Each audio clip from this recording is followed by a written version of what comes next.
Quando foi a última vez que você se enganou? Aliás, você se engana com muita frequência ou isso acontece raramente?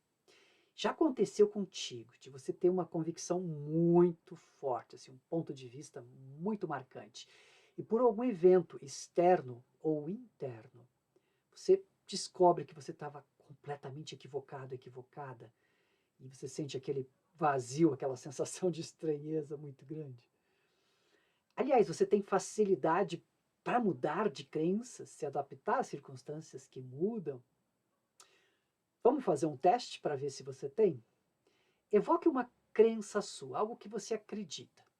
Não pegue uma super crença, algo que é, digamos, sagrado para você. Não pegue algo muito forte. Mas também não pegue algo que seja fácil de mudar. Pegue algo moderado, uma crença moderada. Evoque essa crença na sua mente neste momento.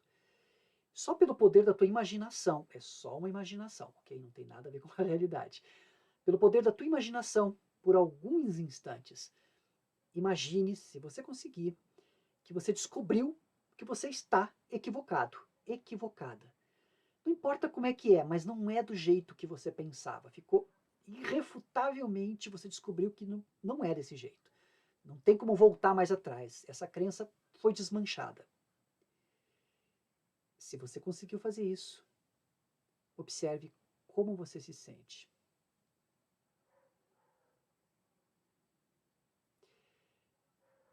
Várias pessoas não conseguem fazer essa técnica. Eu tenho feito ela ao longo de anos, com muitos grupos, com muitas turmas, enquanto professor, enquanto facilitador. Algumas pessoas conseguem ter uma certa facilidade, mas são a minoria. A maior parte tem muita dificuldade e as que conseguem sentem uma sensação muito estranha, como se o chão saísse dos pés. Um frio na barriga. Sensações orgânicas ligadas à emoção. Por que isto? Porque nós nos constituímos a partir de crenças. Nós somos crenças, um conjunto de crenças sobre nós, sobre a vida, sobre a realidade, sobre as outras pessoas. Esse é o normal, e essas crenças, é normal e é importante que seja assim para a gente sobreviver, para a gente estar adaptado. E essas crenças, elas não estão assim facilmente mudáveis, né? Elas são carregadas de emoção, elas nos constituem biograficamente. E é por isso que nós temos muita dificuldade em modificá-las. Todos nós temos um conjunto dessas crenças e, de alguma forma, não entra em contato com processos mais profundos, diferentes dessas crenças. E faz um exercício bastante forte para mantê-las, para continuar reproduzindo estas mesmas crenças. Este é um processo natural, perfeito, e que oculta algo muito interessante: o nosso auto-engano. Nós nos enganamos muito. O meu nome é Fábio, eu sou neuropsicólogo, doutor em psicologia pela Universidade de São Paulo, e eu espero te encontrar bem, assim como a sua família. Estamos falando sobre intuição, e este é o 6º vídeo da série. Se você não assistiu os outros, assista. O primeiro é um geral sobre o que é a intuição, esse processamento não consciente, que é a nossa forma mais básica de funcionar. O segundo sobre emoção, quão importante é a emoção e tudo que a gente faz tem a ver com ela. Na verdade, a gente orienta as nossas vidas inteiras buscando emoções positivas e se esquivando das negativas. Antônio Damasio falou isso, né? O novo inconsciente foi o 4º vídeo. O terceiro, perdão. Um vídeo e um modelo impactante demais, perigoso, eu diria. Se você não assistiu esse vídeo, assista, mas deixe um negócio, um recipiente com água do lado, né? Sente-se bem à vontade, porque ele é um vídeo forte, bem forte. O 5º é aplicações da intuição, onde as pessoas usam, tem sucesso, não tem sucesso. O 6º é esse, sobre vieses, auto-engano. Não há como estudar a intuição sem a gente olhar para os nossos auto-enganos. E o 7º é o método Intuição 2.0, onde a gente integra tudo isso, método que foi construído aí ao longo de 2 décadas e meia de pesquisa e trabalho com grupos. Vamos lá então para auto-enganos, vieses. Muito bom. Vamos começar falando sobre emoções intensas. A gente já fez um vídeo inteiro sobre emoções, a gente vai fazer um pequeno recorte agora da importância delas quando elas estão muito fortes, né? Quando foi a última vez que você fez uma decisão que você estava com raiva? Qual era a intensidade desta emoção? Quanto tempo ela durou? E qual foi a consequência da tua decisão? Provavelmente não foi boa, né?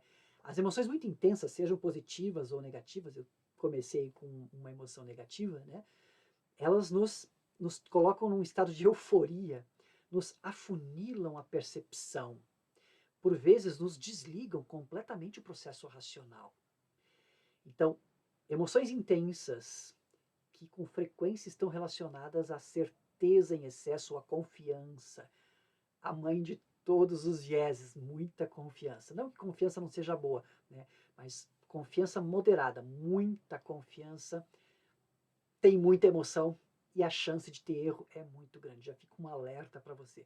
Sempre que você tiver com muita confiança de alguma coisa, desconfia.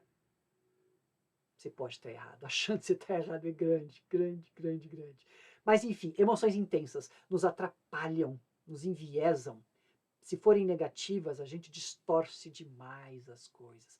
Se estiver ligado a algum tipo de situação de injustiça, então, né, ou na qual a gente se sente vítima de alguma experiência, nós enviesamos demais as experiências para que elas corroborem aquilo que a gente acredita. Então, cuidado com a emoção muito intensa. Emoção é super bacana, sem ela a gente não decide, é importantíssima em vários aspectos na vida, como a gente viu no outro vídeo. Mas a intensidade dela, né, é como taça de vinho. Você tem que tomar um pouquinho para você ficar bem. Se você toma demais, não rola, né?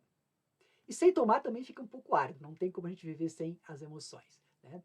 Deixa eu começar a falar de um viés que talvez seja um dos mais importantes, que é o da padronicidade, a partir do qual a gente enxerga, a gente tem uma tendência a enxergar padrões, compor padrões. Por que isso?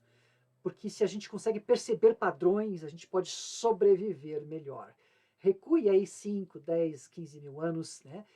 E coisas aconteciam em relação à nossa sobrevivência. Então uma moita deu uma sacudida, você precisa associar essa sacudida da moita a alguma coisa. Se você associa, por exemplo, a uma coisa negativa, e dali sai uma fera e te come, você morre. Se você começa a perceber que alguns padrões na natureza podem estar relacionados a perigo, você vai interpretá-los e vai utilizar isso para sobrevivência. Eu estou associando já aqui um aspecto negativo, mas não exclusivamente. Mas nós buscamos padrões, porque interpretar a natureza ajuda com que a gente sobreviva. Se a gente olha uma pessoa, identifica nela um determinado padrão que nos assusta, que nos dá medo, que nos dá desconfiança, pode ser que a gente não esteja entendendo o que acontece com ela. Mas, a nível de muitos milhares de anos, milhões de anos, na verdade, aquilo foi bom, que a gente tivesse esses falsos positivos, que a gente encontrasse padrões onde eles não existem. A gente pode ver, encontrar fatos. Acontece isso, fulano fez uma coisa, o outro fulano fez uma coisa, e a gente encadeia eles de um jeito buscando padrões. Isso é super normal e às vezes a gente se engana. Aliás, com frequência a gente se engana. Tal como a gente olha para o céu e pode enxergar, por exemplo, formas nas nuvens. A gente busca estes padrões de forma não consciente, né? Um outro viés bastante comum e importante é a previsão retrospectiva. Após a gente saber que um evento aconteceu, a gente tem uma certa sensação de que teria compreendido, de que sabia melhor qual que era o desfecho daquele processo, qual que seria o resultado, né? Que a gente tinha condições de fazer aquilo. Por quê? Porque agora a gente já sabe, mas antes a gente não sabia. Então a gente superestima a nossa capacidade anterior. Ah, isso faz sentido, eu já estava mais ou menos percebendo isso, né? Isso é uma falácia, a gente não percebia, porque quando a gente está na situação sem ter o desfecho, a gente não sabe. E aí a gente fica naquela situação do que é o que não é, né? Então é mais um tipo de viés bastante comum. Teleologia teleologia promíscua. Teleologia diz respeito a conseguir dar significado às coisas. Eu falei agora há pouco dos padrões, da padronicidade, né? A gente também busca dar significado às coisas. É muito importante para a gente. De fato, a gente tem uma fábrica de significados aqui do lado esquerdo do cérebro, ligado à linguagem, que para a maior parte de nós está relacionada a esse hemisfério esquerdo mesmo, ligado à linguagem, né? Então, a gente busca significados. Você já deve ter ouvido a expressão nada é o acaso, tudo tem um sentido. Por que isso? Porque para a nossa sobrevivência é importante que seja assim. Mas isso está equivocado. Há muita coincidência e a gente não faz ideia de quanto os aspectos de coincidência influenciam as nossas vidas. Por quê? Porque tudo tem um significado.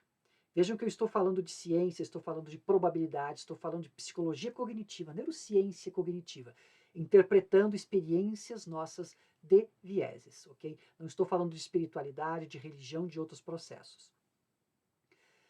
Um outro efeito bastante interessante, que tem a ver em certa medida com preconceitos, olha um bichinho voando aqui, que bacana, né? É o efeito in-group, out-group, que diz respeito basicamente a gente supervalorizar o nosso grupo ou os nossos grupos e de alguma forma menosprezar ou reduzir os outros grupos. Em particular, se o outro grupo exerce algum tipo de competição, algum tipo de rivalidade. Isso é muito comum, por exemplo, nas torcidas de futebol, na política também é muito interessante. E o bacana, sim, por exemplo, se você está vendo aquele político que você tem a predileção emocional falando, as áreas ligadas à criticidade do que ele está falando se desligam no teu cérebro. Mas se é o oposto, se é alguém que você não gosta, um político que você não gosta, que você tem já um ar, né?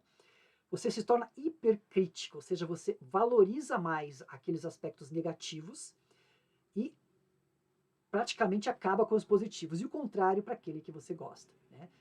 Aqui a gente está num processo de proteção de grupo e de rivalidade entre grupos. Importante dizer que a gente precisa de grupos para sobreviver. Isso no passado e mais válido ainda no presente. Ao longo de toda a evolução, diga-se de passagem. O que acontece é que a gente não se dá conta de que a gente enviesa a nossa avaliação, porque é do nosso grupo, que é aquilo que tem a ver conosco, e a gente enviesa em relação ao outro grupo. Com frequência eu faço essas práticas em grupos, né? Porque trabalhamos com grupos, com treinamento de intuição, nós separamos os grupos. É muito rápido que a rivalidade se estabelece entre eles e esse tipo de processo acontece. E aí a gente mostra para as pessoas que elas estão dentro de um viés cognitivo chamado in-group, out-group. Muito bem, um outro viés muito interessante, aliás, prevalente demais, e que tinha a ver um pouquinho com o que eu falava no começo desse vídeo, no sentido da gente manter as nossas crenças, nós buscamos manter as nossas crenças. Como que a gente faz isso? A partir principalmente do viés de confirmação, que tem a ver com o outro viés que eu acabei de falar também, o in-group, out-group, né? Então, a gente distorce a realidade.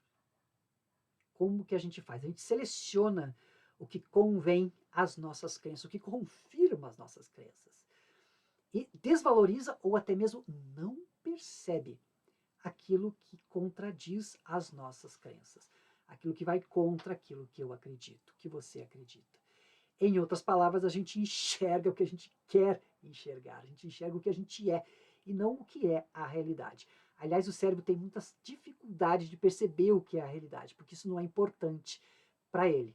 Importante para essa maquininha fantástica, maquininha entre aspas, fantástica que temos aqui, é a sobrevivência. Todas essas ilusões que eu estou falando não são ilusões ruins, não são coisas ruins. São atalhos, são estratégias que o nosso cérebro faz para sobreviver. Tudo isso, em geral, é muito útil à sobrevivência. E por conta disso não está errado. E nem aqui a gente está criticando, e nem é possível desativá-los ou não tê-los mais. Mas é possível se dar conta deles e se esquivar parcialmente de alguns erros, eu diria assim, né? Disponibilidade é um outro viés bastante comum, né? Deixa eu te fazer algumas perguntas. Qual o risco de você fazer uma viagem de avião? Traições e divórcios ocorrem mais entre pessoas ricas ou pobres? Entre casais mais jovens ou casais mais velhos?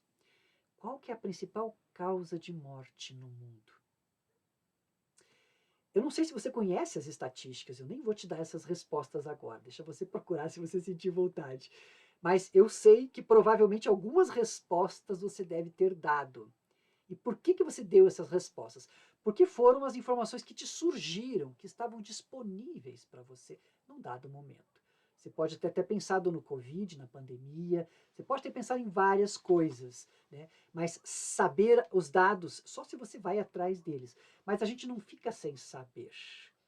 A gente acessa alguma informação e já se satisfaz com isso. Esse é o viés da disponibilidade. A gente faz uma série de erros lógicos também, né? Tem um que é muito bonitinho aqui que eu quero trabalhar contigo. Imagine a Linda. Linda é uma mulher de 31 anos. Ela é super desembaraçada, uma pessoa brilhante, se formou em psicologia e quando ela estava na universidade, ela mostrava-se profundamente preocupada com questões de discriminação social, justiça e também participou de manifestações antinucleares. Agora me responde essa pergunta. Qual das alternativas lhe parece mais provável? Linda é uma bancária, trabalha num banco. Ou Linda é bancária e ativista do movimento feminista? O que você responde para mim? Não sei qual é a sua resposta, mas 85% das pessoas que que recebem essa pergunta, elas dizem que Linda é bancária e ativista do movimento feminista. Do ponto de vista da lógica, é mais fácil ela ser apenas bancária do que ser bancária e ativista do movimento feminista. Você compreende isso? Mas a gente vai no embarque e assim a gente faz muitas coisas. Aliás, a intuição não é forte neste tipo de lógica. Deixa eu pular mais alguns aqui, que a gente não vai passar todos com toda certeza, né? Aliás, e até em função do nosso horário, deixa eu já encaminhando para o final. Deixa eu falar do viés dos vieses. Se o da confirmação é uma loucura, né? Porque a gente acaba confirmando aquilo que a gente acredita. O viés dos vieses, para mim, obviamente, né? Existem, importante que se diga, dezenas, centenas de vieses. Eu estou te dando aqui uma meia dúzia deles, só para você ter uma ideia. Fiz uma seleção totalmente enviesada, né? Os que eu mais gosto, por exemplo, né? Por razões óbvias, para você ter uma ideia do quanto a gente se engana. Não se engana pouco, não se engana de vez em quando. E o mais maluco, a gente é cego para os nossos vieses. E esse é um deles, o ponto cego para os vieses, né?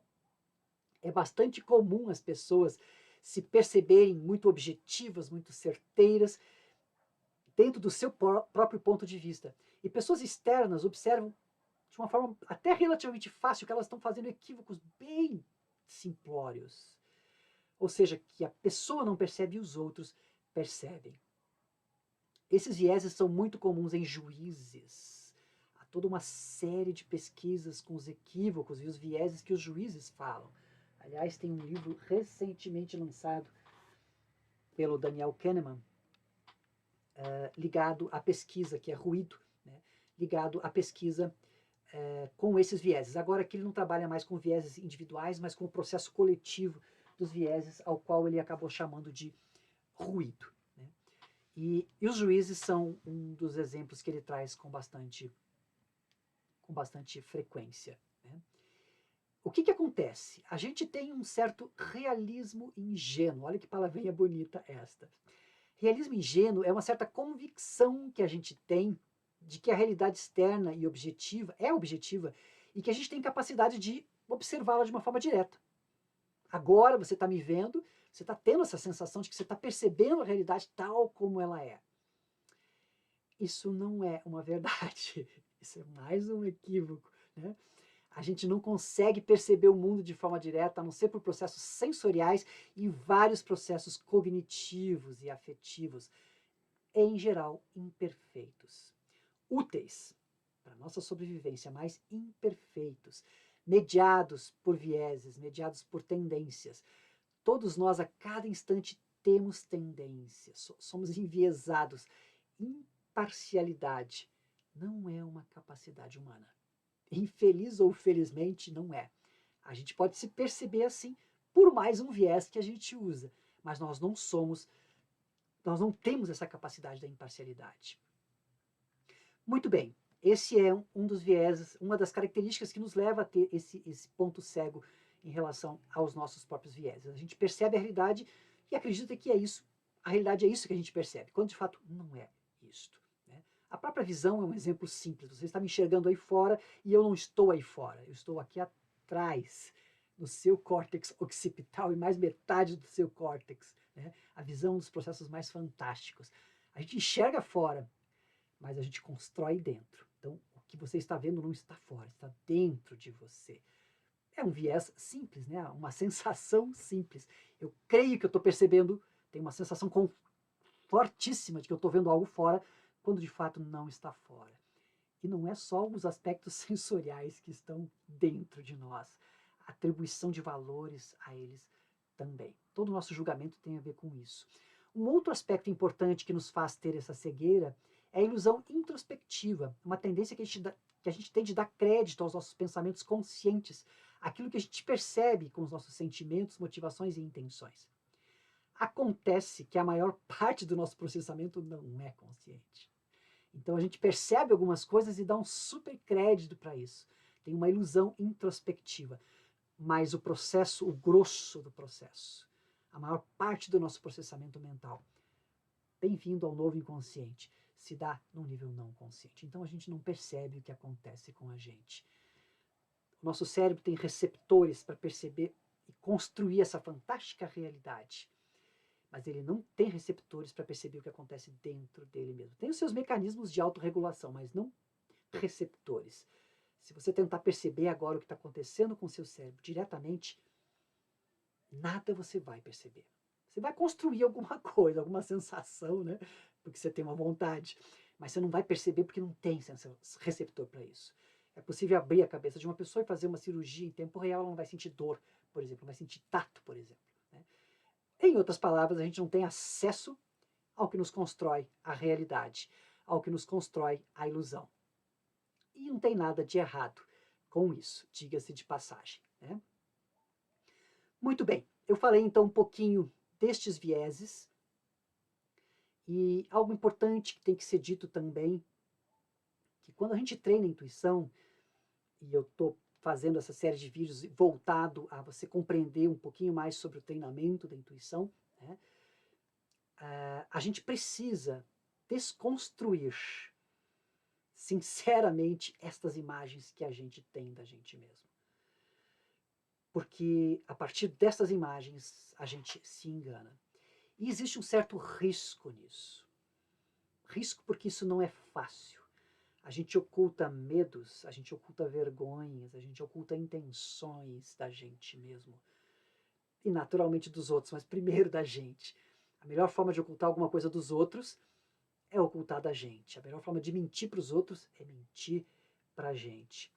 E quando a gente começa a ter essas experiências intuitivas, a gente pode sentir assim alguma coisa, poxa, mas então eu sou especial e, meu Deus, sente uma... Ainda mais que a intuição pode estar ligada ao sentido da vida, então, poxa, eu tenho uma missão, né? E muitas pessoas que têm práticas espiritualistas, que de alguma medida mexem com isso que a gente está falando de treino da intuição, têm mais vaidade, egos inflados. Isso não é uma escolha dessas pessoas, diga-se de passagem, eu não as estou criticando. É um tipo, um mecanismo de defesa. Então, parte do que a gente faz no treinamento da intuição é integrar este lado sombrio, esse lado oculto, que por um lado oculta não apenas coisas difíceis, sim, coisas difíceis, né? Mas também coisas muito boas. Às vezes nós temos muita capacidade guardada, por medo de expressá-la, até porque expressar capacidade implica em desenvolver responsabilidade, liderança, enfrentar muito mais coisa. Né? Seguir a intuição tem a ver com isso também. E nem sempre a gente está disposta a fazer isso. Então, em síntese, o que eu queria trazer para vocês é isto. Né? Foi um en passant muito rápido, já se foram 24 minutos nessa brincadeira, né? Se você tiver interesse na literatura, a gente pode fornecer, existem muitos livros sobre isto. Né? E deixa eu mostrar um livrinho só sobre isto. Voltei, fui procurar os livros. O livrinho que eu queria mostrar para vocês é esse aqui, Porque Não Somos Racionais. Né?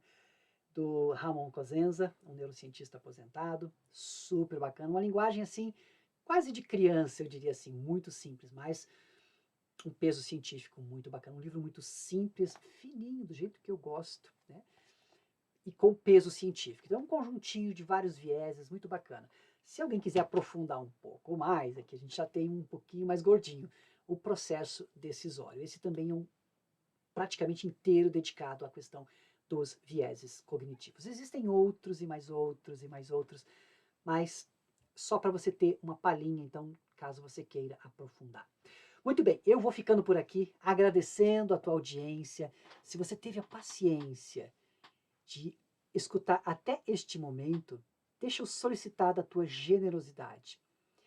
Deixa um like e partilha com as pessoas que você acha que podem estar muito equivocadas, achando muito, né? Para elas perceberem um pouquinho de que a gente se engana e se engana muito. Né? Porque perceber isso nos ajuda. A gente não deixa de se enganar. Se você tem esperança disso, esqueça. Por outro lado, a gente pode se enganar menos. Se a gente percebe que a gente pode se enganar.